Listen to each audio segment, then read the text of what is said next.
Olá, eu sou André Roman, sou CEO da Atlas Intel e tenho o prazer de lhe dar as boas-vindas à primeira edição do Deep Dive US. É um podcast realizado especialmente pela Atlas Intel para tratar de política norte-americana. Especificamente, iremos cobrir a eleição dos Estados Unidos deste ano. A Atlas está numa posição privilegiada de realizar esse tipo de cobertura, visto que, nas últimas eleições de 2020, fomos a empresa de pesquisa com a melhor precisão em termos dos resultados eleitorais, tanto a nível nacional quanto também naqueles estados competitivos, os chamados swing states, que definem a aritmética do colégio eleitoral. É um desempenho que esperamos repetir nesse ano e, como iremos fazer muitas pesquisas, trazeremos então para vocês todas as análises mais interessantes a respeito, né? Quais são as tendências que estamos observando, quais são as dinâmicas de ponto de vista das demografias mais importantes para o resultado da eleição, quais são os impactos de eventos recentes importantes, né? Então, de alguma forma, analisaremos dados, mas também faremos um pouco de cobertura qualitativa. E para isso, tenho ao meu lado o Pedro Azevedo, nosso analista responsável para os Estados Unidos. Tudo bem, Pedro? Tudo bem, Andrei? Boa tarde. Prazer estar aqui estreando o nosso estúdio de podcast. Tô muito feliz com isso também, Pedro. E gostaria de iniciar te fazendo uma pergunta sobre o cenário atual, né? Tivemos tantas reviravoltas recentes, né? Desde aquele debate catastrófico para o Joe Biden, né? Que viu efetivamente a intenção de voto dele cair sistematicamente em todas as pesquisas, inclusive as nossas. Depois tivemos o atentado contra o Trump e toda a reverberação disso, que não foi pouca. E, finalmente, a desistência do Biden e a nomeação, bom, ainda não foi efetivada oficialmente, mas para todos os propósitos, né, práticos, parece que a Kamala vai assumir a nomeação do Partido Democrata. Então, todo mundo se pergunta, a partir disso tudo, será que muda alguma coisa? Parecia que o Trump era muito favorito em termos de vencer essas eleições. E agora, com a Kamala, o entusiasmo dos democratas está nas alturas, né? Vimos que a intenção de voto dela está se recuperando em comparação com o que era a realidade do Biden. E todo mundo se pergunta, então, a Kamala tem chances reais de vencer essa eleição? O que você acha a partir do que a gente está observando nos nossos números? Então, Andrei, a Kamala certamente tem chance de vencer essa eleição. Não vamos dizer nem que ela seja favorita, nem talvez esteja aqui 50-50 a chance agora, não sei. A gente ainda vê o Trump à frente na nossa pesquisa, né? Ela diminuiu bastante a margem que o Trump tinha para o Biden, mas ela continua atrás dele um pouquinho. Mas a questão aqui é justamente essa, é que se você perguntasse uma semana atrás, um pouco mais de uma semana atrás, né, se os democratas tinham alguma chance de vencer a Casa Branca, quando ainda o Biden era o candidato, a resposta era não. Desde o debate, os democratas desabaram praticamente, porque aí você entra meio num ciclo vicioso, certo? Sobre a percepção do candidato deles. Que é realmente essa percepção aqui de que, independentemente de se o Biden estivesse ou não, a questão é que a percepção na mídia e a percepção dentro do Partido Democrata até era que o Biden não estava mais à altura desse desafio, certo? Então você cria esse, que nem eu falei, um ciclo vicioso em que toda aparição pública do Biden vai ser olhada com medo, assim, esperando ele cometer algum erro, o que aumenta a magnitude de qualquer erro que ele faça, né? E, por sua vez, deixa os democratas ainda mais nervosos para a próxima vez que ele aparecer em público. Então, assim, com o Biden... E não foram poucos erros e foram bem chocantes, né? Uhum. E eles vão aumentando mais ainda, né? Porque eu diria até que você aumenta a pressão em cima do próprio Biden para não cometer um erro, o que deixa, mesmo ele sendo, né, um político experiente e tal, assim, você aumenta a chance dele cometer esses erros quanto mais pressão você põe em cima dele, né? Acho que um pouco da dúvida agora, os democratas parecia que nem tinham um candidato crível, né? Você enxergava no Biden problemas graves em termos de coerência verbal, né? Você pensava que assim, a chance de ele não conseguir participar com êxito nem sequer do próximo debate, mas de qualquer coletiva de imprensa, a chance dele cometer alguma outra gafe num comício, né? Era tão alta que efetivamente tinha virado uma espécie de vexame coletivo para o Partido Democrata. E dentro das pesquisas também os democratas estavam clamando pela substituição do candidato. Isso não quer dizer, no entanto, que estruturalmente, né, os temas, os assuntos que mais preocupam hoje o público americano mudaram, né? E nisso, ainda me parece que os democratas têm alguns desafios bastante consideráveis, né? Quando se trata de economia, quando se trata de imigração, quando se trata de temas geopolíticos, né? A guerra na Ucrânia, o conflito no Israel. Você acha que, dado todo esse conjunto de temas, né?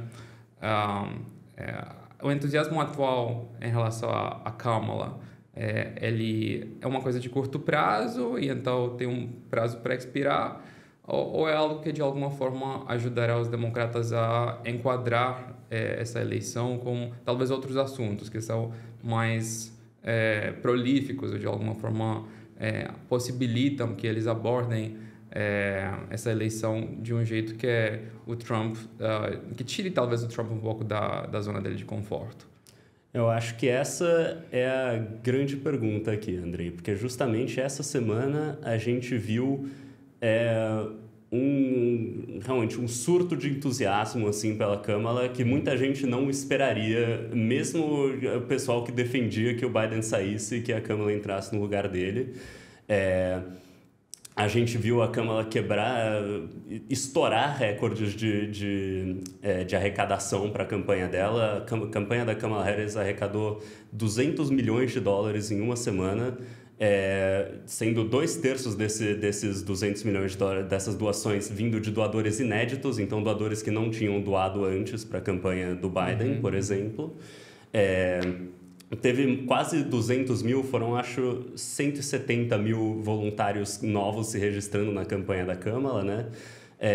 E realmente nas redes sociais e tal, ela virou meme e virou meme de um jeito positivo, assim, né? Até falas dela que antes já tinham virado meme que os republicanos tentaram usar para atacar ela, dessa vez foram recebidas de um jeito mais positivo, acho, dentro de um contexto diferente, né? Parece que de alguma forma ela foi redescoberta pelo público americano, porque estava se falando muito sobre a Kamala, de que ela era uma vice-presidente bastante inexpressiva e impopular, né? Pela média histórica das pesquisas. Poucos vice-presidentes americanos tinham um índice de aprovação tão ruim quanto a Kamala antes de ela assumir efetivamente essa campanha. No entanto, o que a gente vê agora, inclusive, né, nos nossos números, na última pesquisa que divulgamos, é que houve um boost de imagem positiva gigante para a Kamala. Ela subiu uns 8 pontos percentuais na popularidade de um dia para o outro, basicamente. Então, me parece que houve uma espécie de impulso psicológico onde os democratas que não tinham um candidato, né? Basicamente não tinham alguma perspectiva ou otimismo de que poderiam vencer a eleição, agora se dão conta de que, nossa, com a Kamala talvez temos uma chance. E isso ancora a imagem da Kamala de uma forma muito positiva. Também ajuda que tudo foi muito bem organizado, né? O anúncio dela de que ia assumir a campanha, todos os discursos, né? Os apoios que ela recebeu do Biden, também do Obama, mas falou muito sobre o fato de que o apoio do Obama não chegou imediatamente, mas chegou, né? E quando chegou foi tudo muito bem comunicado, né?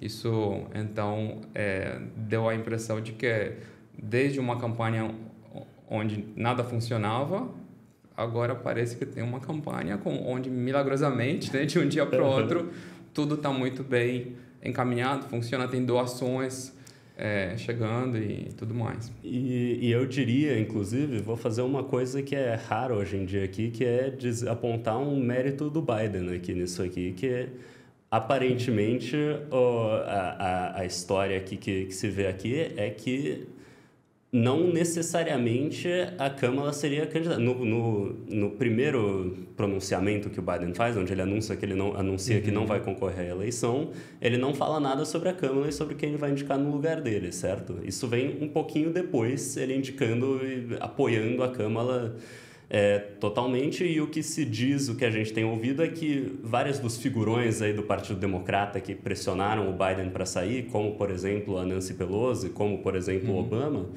eram talvez mais chegados na ideia dele não apoiar ninguém e de resolver isso na convenção daqui a um mês, de quem seria o candidato, porque achavam que a Câmara talvez não teria essa capacidade toda para concorrer, certo?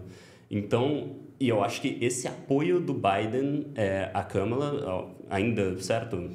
Não vai mais ser o candidato, mas ainda na condição de presidente dos Estados Unidos e líder do partido, ele é uma figura forte aí dentro. Eu acho que isso foi muito importante para os democratas terem esse momento de se arrumarem todos em volta da Câmara e colocarem ela, realmente confirmarem ela como candidata. E eu acho que é um grande acerto, porque eu diria que, assim,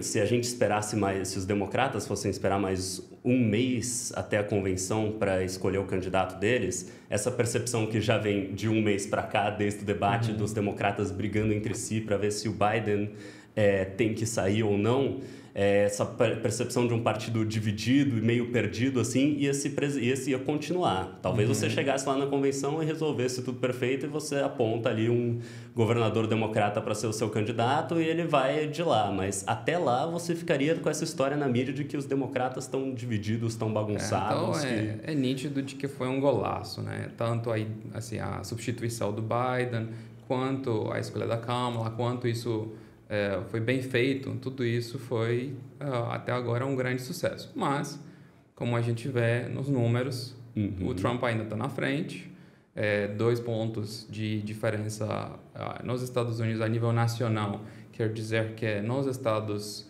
que realmente importam para o colégio eleitoral, a situação continua ruim para os democratas. Precisamos lembrar de que... lembrando que o Biden ganhou o voto popular em 2020 por 4 pontos. E mesmo assim foi uma eleição bem mais apertada, muito disputada, né? Então, ele poderia ter perdido aquela eleição mesmo com essa vantagem de 4 pontos. E foi até mais, foi 4,7 pontos, se não me engano. E agora estão 2 pontos atrás, então... E a Hillary Clinton, né? Lembramos todos, ela ganhou o voto popular numa eleição e perdeu para o Trump. Então, uma vantagem de 2 pontos para os republicanos, nesse momento, esconde uma situação que continua sendo muito mais desafiadora do que essa diferença poderia apontar, né? E é nesse sentido que eu gostaria de discutir o seguinte: quais são os próximos passos para os democratas em termos de tentar reverter essa situação que continua sendo bastante ruim, né? O que você enxerga assim, em termos de estratégia dos democratas para que isso continue melhorando, né? E dá para esperar que isso vai acontecer? Então, a questão é justamente aqui se eles conseguem se aproveitar desse entusiasmo que eles geraram essa semana, certo? O vice você acha que poderia ser uma questão importante, assim, ou, faz diferença na campanha a escolha da Kamala, nesse sentido, vem se debatendo muito os nomes, enfim. Eu diria que é justamente a coisa mais importante que nos próximos... Além de, certo, eles conseguiram arrecadaram todo esse dinheiro, conseguiram todos esses voluntários novos, além da parte estrutural, prática, então, de conseguir investir esse dinheiro e de conseguir botar esses voluntários para trabalhar do jeito mais otimizado que eles conseguirem. além dessa parte prática, então, estrutural, na parte política, o próximo passo mais importante, então, é a escolha do vice. Porque você tem, justamente como você falou, você tem vários candidatos fortes aí. O vice geralmente não é uma figura super, digamos, definitiva assim para eleição, mas você escolher uma pessoa que consiga também gerar um entusiasmo por si só e que tenha características que complementem as características da Câmara é muito importante para você manter esse momentum aqui dos democratas e para você conseguir, de novo, conseguir olhar onde do mapa eleitoral que a gente vai olhar, certo? Porque você tem, por exemplo, o governador da Pensilvânia, o Josh Shapiro, Parece que ele é tem um uma chance. frontrunner aqui, né? Parece que ele tem uma chance muito boa, né? E parece fazer bastante sentido, porque se você for olhar para o mapa dos estados competitivos, né? Aqueles swing states que são realmente importantes para vencer, Pensilvânia acaba sendo talvez o maior, né? Acho que a Flórida hoje em dia não dá para ser considerado mais swing state, ele já é um estado bastante previsível de uma vitória do Trump. Então, nesse contexto, o segundo maior naquela lista seria justamente Pensilvânia. Quando a gente pensa também onde que a Kamala tradicionalmente vai pior, né? É justamente na região da Pensilvânia, que é esse Rust Belt dos estados aí do centro, do antigo centro industrial dos Estados Unidos, que ficou muito empobrecido durante o processo de globalização, que teve, a partir disso, toda um empobrecimento da população das antigas regiões onde tinham as grandes indústrias, as grandes fábricas. Era tradicionalmente também uma base muito forte dos democratas, justamente por conta da fortaleza desses sindicatos. E aos poucos, junto com as indústrias que se foram embora, a fortaleza a força desses sindicatos também caiu. E isso possibilitou também a ascensão do Trump com um discurso que a gente sabe foi muito em contramão do antigo discurso dos republicanos de ser favorável ao livre comércio. Foi um discurso muito protecionista, muito agressivo com a China e com a promessa de que ele conseguiria trazer esses empregos de volta e, de alguma forma, recriar, né, aqueles símbolos de potência americana no mundo das indústrias, né?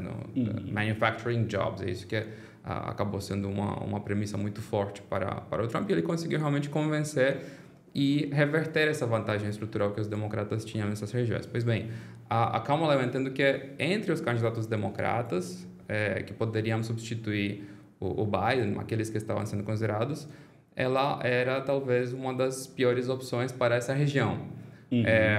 E como uma escolha de um governador tão popular quanto o Josh Shapiro na Pensilvânia, eles pensam que bom, pelo menos Pensilvânia, com essa escolha, a gente consegue segurar e talvez isso tenha uma reverberação boa nos estados vizinhos, né? Wisconsin, Michigan, porque o Josh Shapiro é também conhecido, então, na região dele. Parece fazer bastante sentido essa lógica, né? Parece fazer bastante sentido.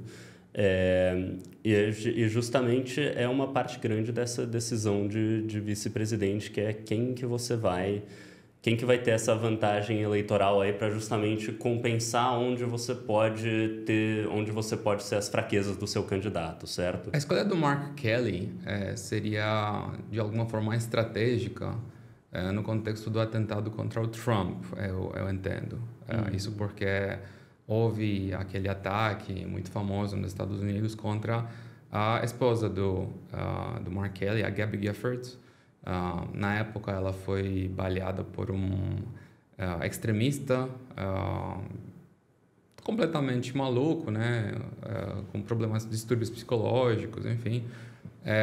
Mas na época criou-se todo um debate sobre essa questão do armamento, da facilidade com a qual as pessoas podem ter acesso a armas e, por conta disso, da frequência com a qual esse tipo de ataque acontece nos Estados Unidos, também da intensificação da radicalização e da polarização política.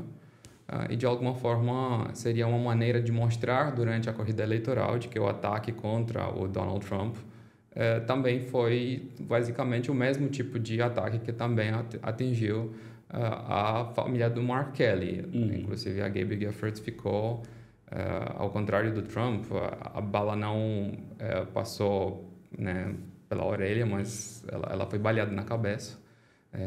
Foi um milagre que ela conseguiu sobreviver.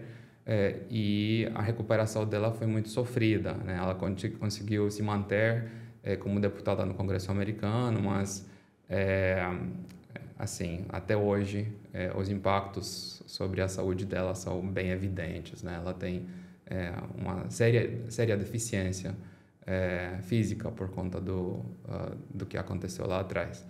Então, desse ponto de vista, né, do ponto de vista da narrativa e de mostrar que não apenas o Donald Trump é uma vítima nesse processo, né, a escolha do Mark ele poderia ser interessante. Mas eu entendo que, mesmo assim, o Josh Shapiro tem uma chance mais importante, porque comparando a Arizona com a Pensilvânia tem mais delegados e também a figura da Kamala, né, eu entendo que tem um perfil mais forte para alguns estados, Arizona sendo parte deles, Nevada também, Georgia também. Então, em geral, o que ela precisa pensar nesse momento é como melhorar o desempenho dela no Rust Belt.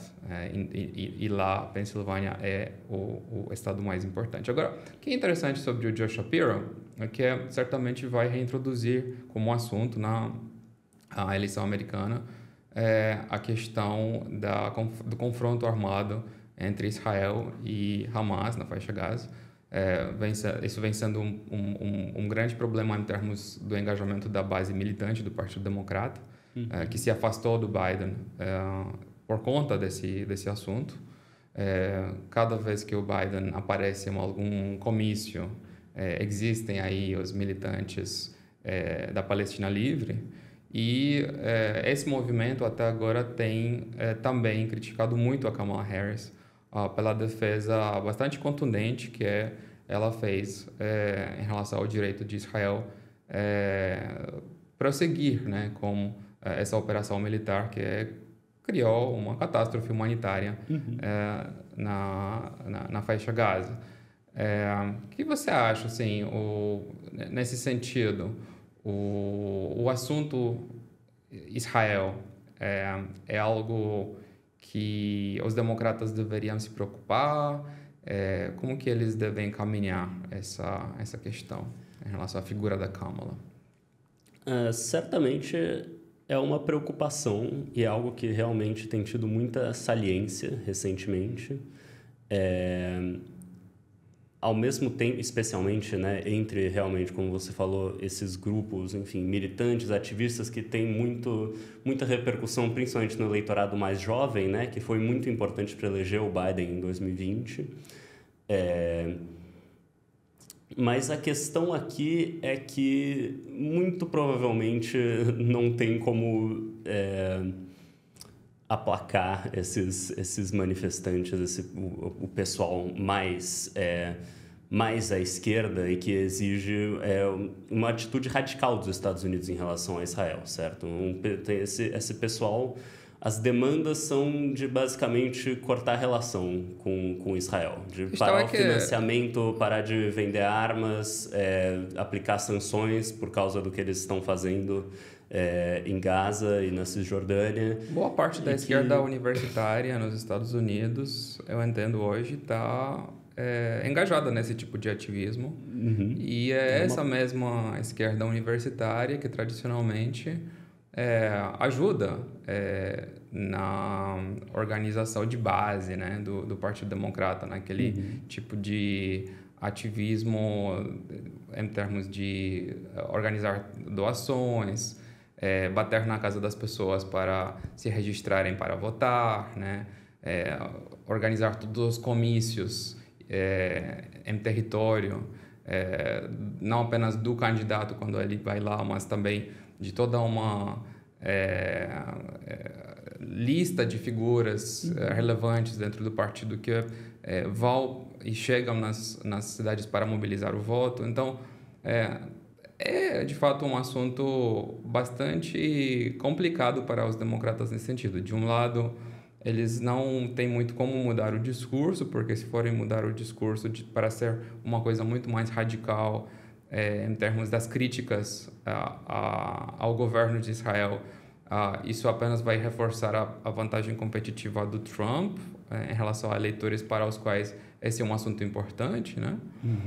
E também existe dentro desse contexto nos Estados Unidos toda uma força, né, do eleitorado judeu, não necessariamente em termos numéricos, mas de influência, né? Influência cultural, influência em termos né, das empresas de mídia, das empresas que são bastante importantes também em termos de fazer essa cobertura analítica da eleição.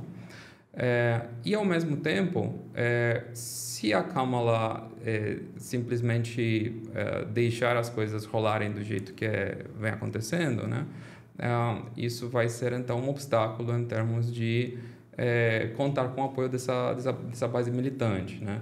Achar um equilíbrio, me parece que é o que eles vêm tentando fazer agora, né? Depois que a candidatura da Kamala foi anunciada, e cada vez mais eles têm essa nuance. A gente respeita o direito de Israel de, evidentemente, existir e se defender, né, contra qualquer tipo de agressão, mas a gente também está preocupado com os aspectos humanitários, e cada vez mais a gente precisa cuidar de que esses aspectos humanitários sejam encaminhados da melhor maneira. Agora, não sei se realmente isso vai aplacar, né, os críticos mais ferrenhos do que a administração do Biden vem fazendo em relação a esse conflito, né? Sim. Mas justamente eu diria que talvez não seja necessário aplacar todos. Sempre vai ter... Mas justamente a galera mais à extrema e mais à esquerda é um pessoal que talvez nem engaje tanto com o Partido Democrata, sabe? Você tem um movimento ali no pessoal à esquerda que diz que os democratas e os republicanos são basicamente a mesma coisa, porque eles são duas partes do mesmo sistema.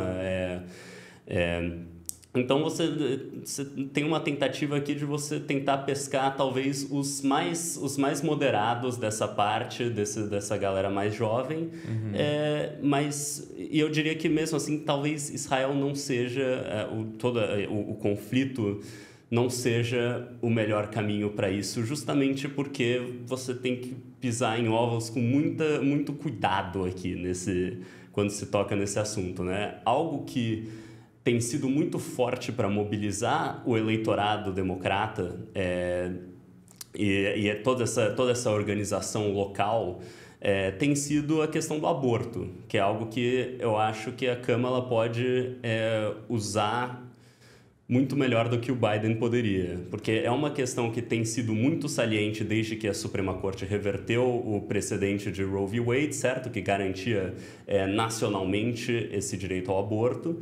Os democratas têm tido comparecimento altíssimo em eleições, enfim, eleições locais que têm referendos nos estados para mudar a legislação sobre aborto, agora que a questão do aborto está justamente só a cargo dos estados e não tem mais nenhuma proteção federal a isso.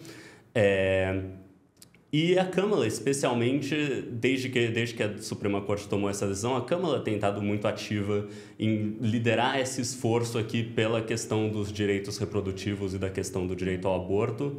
E ela é uma figura que, obviamente, acho que tem mais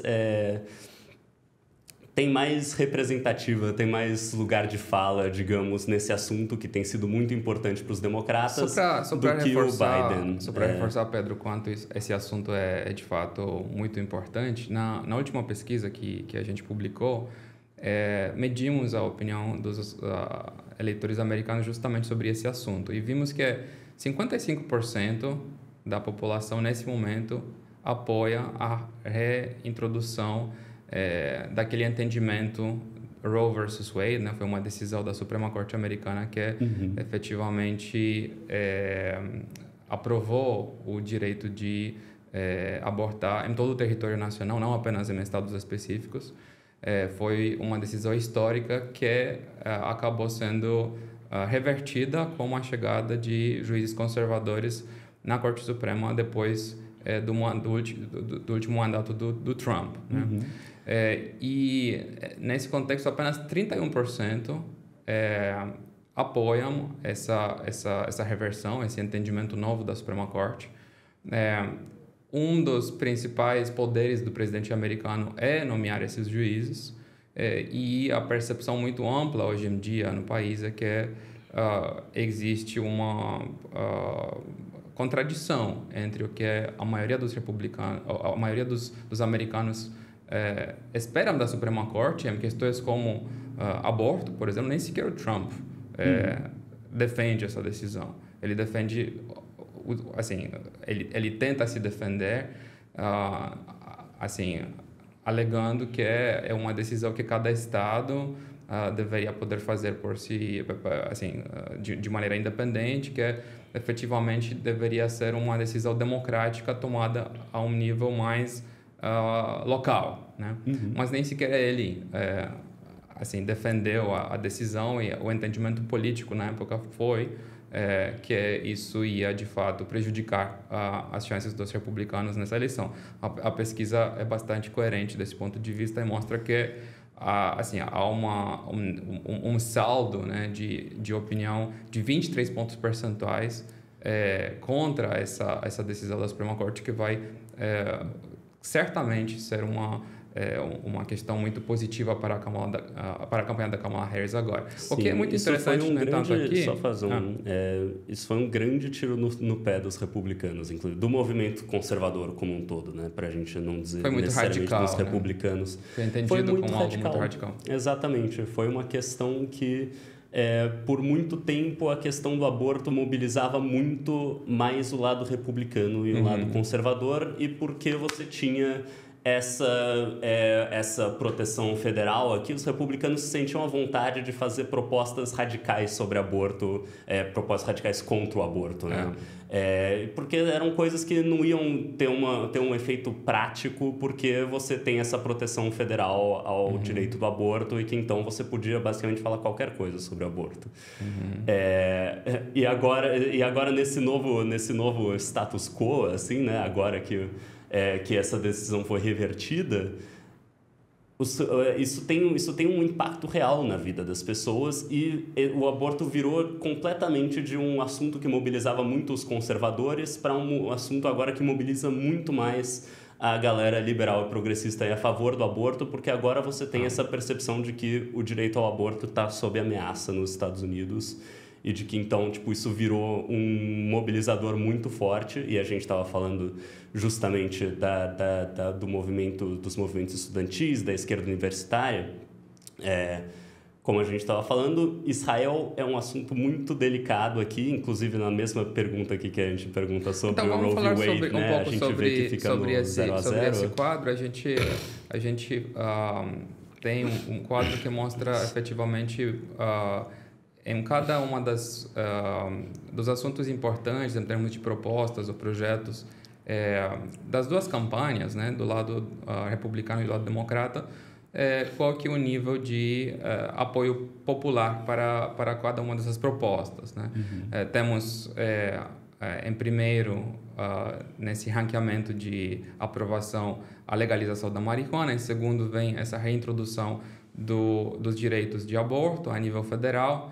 Depois temos uma medida de reforçar as proteções para produtores, indústrias americanas, né? Isso é uma política que tradicionalmente era mais alinhada com os democratas do que com os republicanos, mas isso mudou com o Trump, né? Ele basicamente atacou todo aquele consenso do lado republicano de que o livre comércio era algo positivo para os Estados Unidos, né? E começou a atacar a China e começou a defender, de fato, uma política muito mais proteccionista, mas é algo onde dos dois lados existem assim, propostas nesse sentido. Muitos dos democratas clamam também por esse tipo de protecionismo. Esse foi um dos grandes impactos do Trump, né? De que em 2016 a Hillary concorreu falando sobre o NAFTA, falando sobre a beleza do livre comércio e tal. Hoje em dia isso é meio impensável, assim. O Trump praticamente transformou isso num consenso, que nem a gente vê aqui, né? O saldo positivo a favor dessa medida é 50 pontos percentuais, quase. Agora, o que é muito interessante nesse quadro é que, olhando também para a questão do Obamacare, uma grande maioria contra a rescisão do Obamacare, isso acabou sendo uma das propostas mais controversas do Trump nessa eleição até agora. Ele vem prometido, né, trabalhar para anular, né, esse sistema e chegar com uma outra solução. Dá para ver que a opinião pública está nitidamente contrária a essa medida. E aí fica muito engraçado, de fato, Pedro, a gente olhar a nível individual essas propostas mostra que essa deveria ser uma eleição muito melhor para os democratas do que a gente está observando nesse momento nas intenções de voto. Se a grande maioria não quer rescindir o Obamacare, se a grande maioria quer legalizar as drogas, ou no caso a maconha, se a grande maioria quer reintroduzir esses direitos referentes ao aborto, se tem mais gente do que não querendo proteger as indústrias americanas e também colocar impostos sobre os mais ricos, né? Uma outra questão que a gente vê aqui nessa lista que a gente mediu.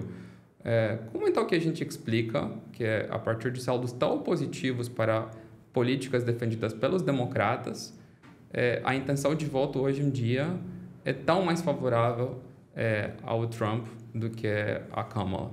O que explica? Não é um paradoxo isso?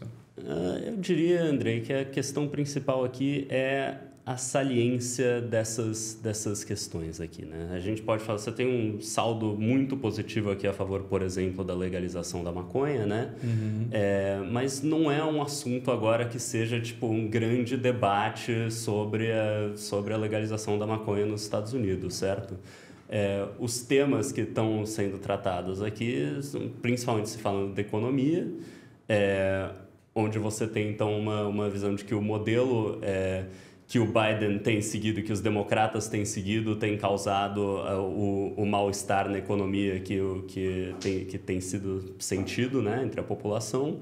E tem se falado muito da imigração, da crise da imigração, que como a gente consegue ver aqui, justamente a gente tem um saldo positivo de 14 pontos percentuais a favor de construir o muro na fronteira com o México, né, que já foi a pauta-chave do Trump, enfim, continua algo muito associado com ele.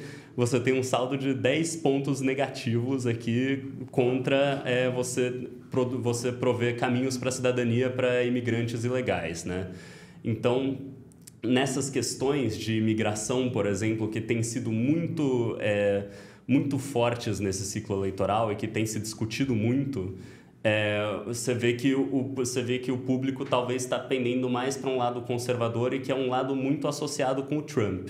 Se a gente for aqui para outra pergunta que a gente tem na nossa pesquisa que a gente soltou esse fim de semana, onde a gente pergunta aqui, né, se basicamente entre o Trump e a Kamala, em quem você, eleitor, confia mais para lidar com cada um desses tópicos, a gente vê, enfim, a Kamala com uma confiança bem forte aqui em termos de educação, em termos de saúde. A gente volta então na questão do Obamacare, por exemplo, né, que está lá, na redução da desigualdade. Então, esses temas sociais são muito fortes para os democratas. Mas são menos e para a salientes Kamala nesse momento, né? Exatamente. Onde a gente vê os temas mais salientes também são temas onde o Trump tem mais confiança do público, né? A gente vê ele com mais 6 aqui na imigração, nas questões aqui de política externa, como a competição com a China, ou o conflito entre Israel e Hamas, a gente vê ele também com mais confiança aqui. Então, a questão é que os temas dessa eleição têm sido muito favoráveis para o Trump. Que nem existia um tripé na condução da política macroeconômica no Brasil, né? Parece existir um tripé do discurso político do Trump nessa campanha, né? Tem aí esses 3 temas muito fortes: o tema econômico, sistematicamente a gente observa que Trump tem mais credibilidade no contexto do eleitorado americano quando se trata de criar empregos, de fortalecer, né, o crescimento econômico, mesmo que as políticas dos democratas, consideradas de forma individual, muitas vezes são populares, mas quando se trata de confiança sobre a economia, o público americano aponta muito mais para o Trump. Isso talvez é algo que poderá ser talvez trabalhado durante a campanha, mas por enquanto ele mantém essa nítida vantagem. Tem a questão geopolítica, esse conflito na Ucrânia é algo que o atual governo Biden não consegue demonstrar progresso. Simplesmente foram gastos, né, centenas de bilhões de dólares numa guerra em que a Rússia continua avançando e não existe assim um desfecho otimista para esse conflito. A promessa do Trump é simplesmente acabar com a guerra assim que ele assumir, sem gastar mais nenhum dólar. Então, basicamente, é um cenário bem desolador para a Ucrânia e para os aliados europeus dos Estados Unidos na OTAN, mas do ponto de vista do público americano é um conflito tão pouco relevante e caro. Então, é um discurso que está ganhando cada vez mais popularidade. Estamos vendo na série temporal dessa pergunta sobre a Ucrânia que o eleitorado americano está cada vez mais averso à ideia de continuar gastando dinheiro com essa guerra. E tem a questão da crise migratória, né? E aqui também as propostas que há algum tempo atrás pareciam muito radicais do lado do Trump, quando ele chegou com aquele Build the Wall, né? Era uma proposta muito polêmica. Ela energizava, né, a base militante dele, mas também tinha uma ampla rejeição dentro da sociedade americana. O que eu percebo com essa crise migratória durante o governo Biden é que cada vez mais existem americanos e até democratas que compram a ideia de que talvez a única maneira de lidar com a crise migratória reforçar a fronteira com o México e se isso quer dizer construir o muro, então tem que construir o muro. Nesse sentido, o que o governador de Texas vem fazendo de enviar via ônibus de graça, né, dezenas de milhares de imigrantes para as grandes cidades como estados controlados por democratas, né, cidades progressistas, tipo Nova York, São Francisco, Washington D.C., via para os Hamptons, né? Isso vem criando um choque em termos da questão migratória, porque essas ditas sanctuary cities, tipo cidades que tradicionalmente querem acolher todo mundo, serem cidades abertas e que antigamente tinham uma postura muito amigável em relação aos migrantes, sejam eles documentados ou não documentados, ou seja, migração legal ou ilegal. Cada vez mais quando você tem um fluxo tal grande de pessoas, todos os serviços públicos associados, né, à demanda de cuidar, né, desses migrantes recém-chegados acabam sendo completamente esgotadas, assim, em termos de capacidade. Tanto que vimos escolas em Nova York, né, fechando as aulas presenciais, pedindo para que, né, de maneira temporária, assim, possam usar o espaço da escola, as salas de aula, para servirem de dormitórios, porque não tem mais onde hospedar, né, os migrantes nas instalações que eles já tinham, né? Quartos de hotel, né, onde o Estado paga, né, as diárias para que os migrantes possam ficar, para tirar eles das ruas. Isso tudo implica assim, um gasto enorme, né, e também não parece ser algo sustentável na medida em que todo dia chega mais e mais e mais, milhares e milhares de imigrantes. Então, entendo que nesse tripé, né, até a Kamala que poderia, de alguma forma, né, recontextualizar, questionar, né, a habilidade do Trump em questões como as questões geopolíticas, né? Alegar que talvez uma postura de construir alianças e segurar as alianças estratégicas que os Estados Unidos têm, né? Dentro da OTAN e com outros aliados seria uma forma melhor de encaminhar os desafios geopolíticos. Nas questões econômicas, né? Também poderia ser feita todo um questionamento de quanto o governo Trump também elevou a dívida pública, de como né, os impostos caíram sem que isso resultasse de alguma forma em qualquer tipo de cuidado com o equilíbrio fiscal. Então aí pode ter toda uma discussão onde a campanha da Kamala ainda pode tentar erodir essa confiança maior que o eleitorado americano tem hoje no Trump, que é nos democratas.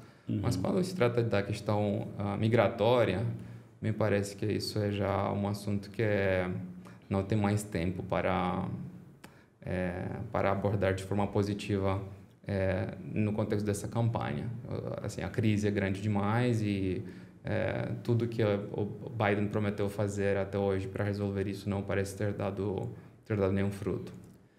Sim, ainda mais que a Kamala foi indicada ali no começo da gestão Biden como eles chamam de border czar, né? Então, a pessoa da administração meio encarregada de coordenar todos os esforços de todos os departamentos e ministérios ali para conter a questão da imigração.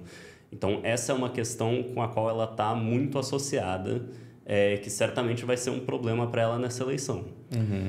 O que os democratas podem, e na verdade o que os democratas vão fazer, e que já parecem sinais disso aqui nos primeiros discursos que a Kamala já fez e no posicionamento dela na campanha, é partir para o ataque por outras vias. Então, você tentar elevar talvez a saliência de outras questões, que são principalmente o aborto, como eu já falei, como a gente vinha comentando aqui, né, sobre a questão do Roe v. Wade, isso que então uma decisão aí de revogar o Roe v. Wade que foi muito impopular. Então, lutar para então restaurar o direito ao aborto e a questão geral aqui de proteção da democracia, né? Que também é um ponto que a gente vê aqui que a Kamala tem bastante mais confiança do eleitorado que o Trump.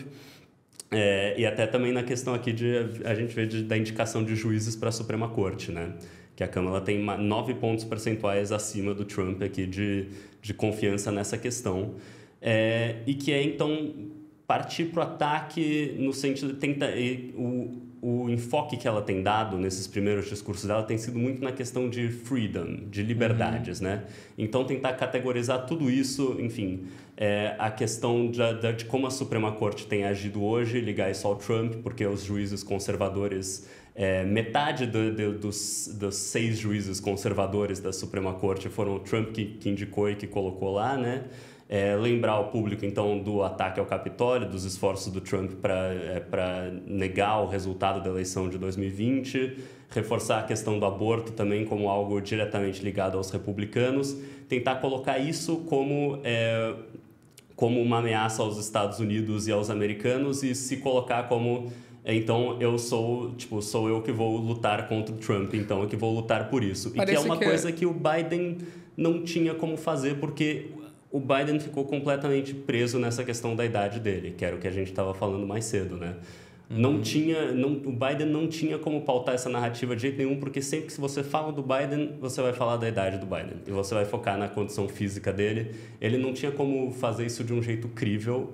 E os democratas agora têm como fazer isso pela Câmara, e a questão agora é ver qual dessas narrativas, se eles vão conseguir fazer isso, e qual dessas narrativas vai pegar mais, né? De um lado você tem, então, a questão da economia e a questão da imigração, e de, então, esse lado do Trump de que os Estados Unidos têm que se preocupar consigo mesmos, e do outro lado, o caminho que eu vejo os democratas tomando aqui vai ser principalmente essa questão aqui, tentando tratar isso como uma questão de liberdades e uma questão de o Trump vai limitar os seus direitos, o Trump quer ameaçar a democracia americana para consolidar o poder dele. E ver qual dessas narrativas vai pegar mais com o público americano. Então parece bastante claro que o que os democratas querem fazer a partir de agora é meio que ter uma linha divisória entre tudo que foi mal né, durante a administração do Biden e o que agora é a promessa que será bem diferente com a Kamala, né?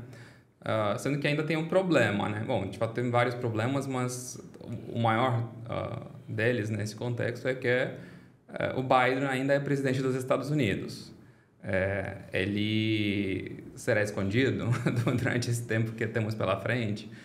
Todas essas questões onde a administração do Biden não teve bons resultados, né? A questão da imigração vem primeiro na cabeça, né? Mas tem muitos outros aspectos, né? Políticas públicas que não foram tão bem acolhidas, né? Pela maioria, por uma maioria eleitoral nos Estados Unidos. O que os democratas então vão fazer com o Biden? Vão esconder o Biden? Ele de um lado, assim, se ele não for aparecer muito a partir de agora, apenas vai criar uma situação mais, de alguma forma, humilhante para quem, em tese, é a pessoa mais poderosa do mundo, né? O presidente do maior poder global nesse momento. Se ele for aparecer e for no contexto de uma confusão verbal ou mais uma gafe, então melhor ele não aparecer, né? Tanto é que se falou também, e tem gente especulando que talvez uma saída, né, poderia ser uma renúncia do Biden, deixando a Kamala assim, livre para projetar mais força, mais poder, né? E meio que dar um gostinho de como seria uma presidência da Kamala Harris, que seria diferente no estilo dela de governar do que foi no estilo do Biden, né?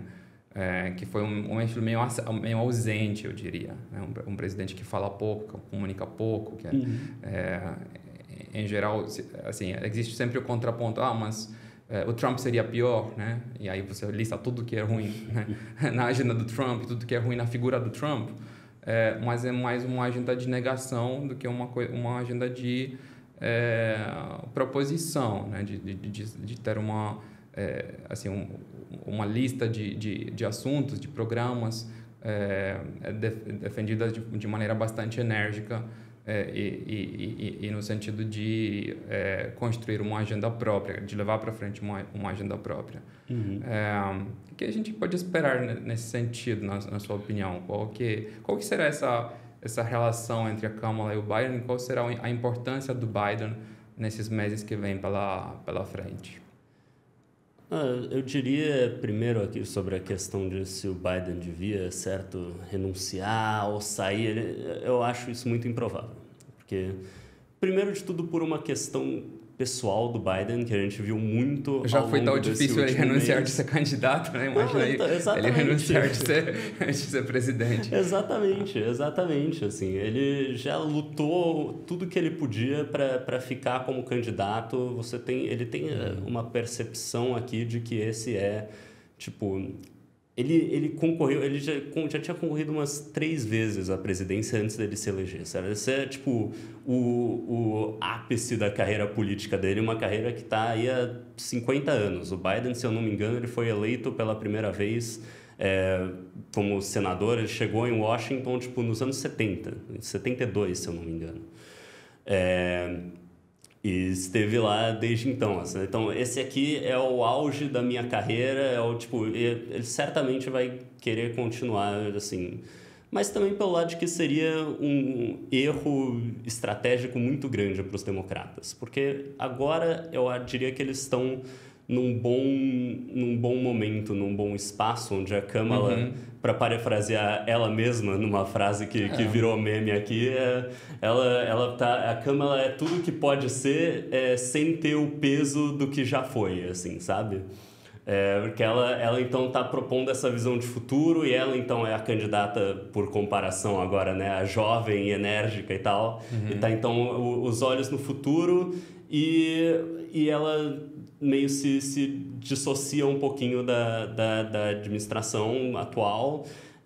Então, todos os problemas do país agora, a questão migratória, a questão da economia, todas as dores de cabeça aí com Israel e com a Ucrânia e tal, isso fica na mão do Biden e isso é responsabilidade do Biden. E a Kamala está falando o que ela quer fazer, né? O que ela vai fazer no futuro. Então, todo problema que o americano atual tem, ele pode culpar o presidente, ele pode culpar o Biden, que não tem problema. Se o Biden renunciasse e a Kamala virasse, então, presidente dos Estados Unidos, agora, então, todo problema é culpa dela. E ela também perde tempo de campanha, né? Agora ela pode focar na campanha. Se ela fosse presidente, ela teria que dar atenção aos muitos deveres da presidência dos Estados Unidos, né? Ela estaria bem dividida entre isso e fazer campanha. Agora, você basicamente conseguiu uma separação aqui de igreja e Estado, vamos dizer, certo? Então, assim...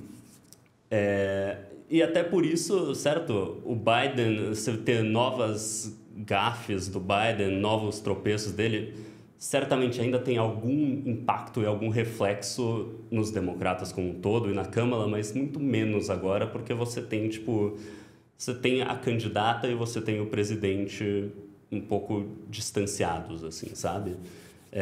Então, eu acho que também até tem mais liberdade para o Biden tocar aí o que ele quiser nesse tempo. Ele, inclusive, hoje cedo, hoje, segunda-feira, dia 29, foi publicado, o Biden publicou um texto no Washington Post detalhando o que as reformas que ele acha que deviam acontecer na Suprema Corte.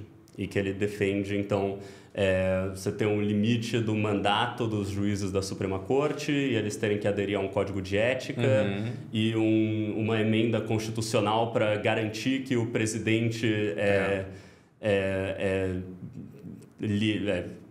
qual é a palavra? Accountable.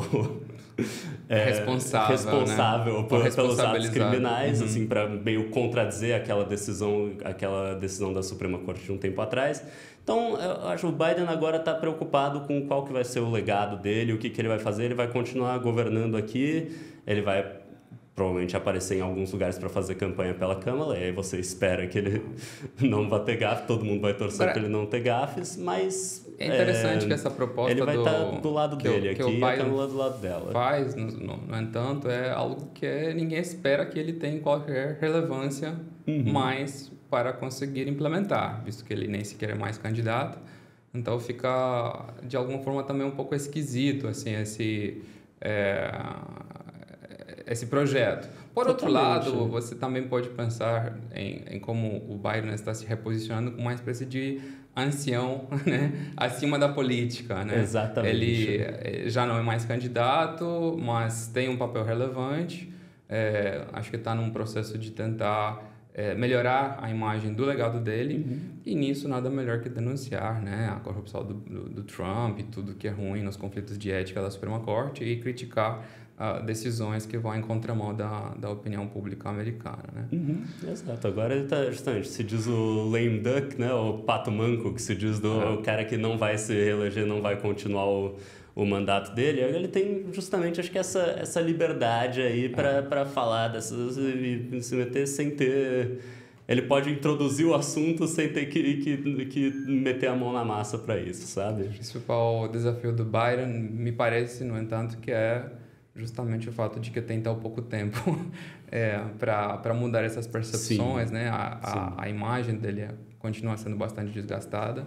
Uma questão, no entanto, é que falta pouco tempo, né, para o Biden conseguir avançar com essa redefinição do legado dele como presidente.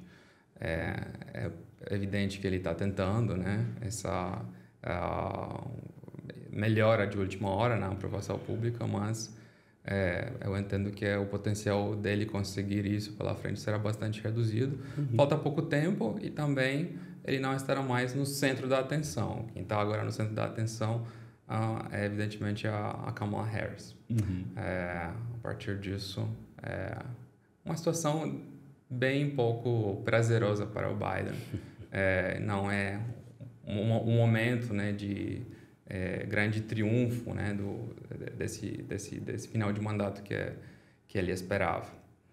Bom, igual o Biden não tem mais tempo para redefinir o seu legado, a gente também não tem muito mais tempo nesse programa para falar a respeito.